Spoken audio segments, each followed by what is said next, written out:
Hello, good morning Lods. Mga ka-farmers, sa itong palihagapon. So karon mag-abono ta. Mag-abono ta sa itong paliha, no? Kay yarbisan ni gahapon. So atong dapat ta gahapon to nag-abono, no? So nadili katong pag-abono. So kani.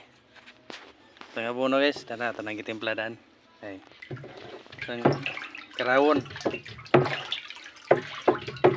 So ang mixer na no.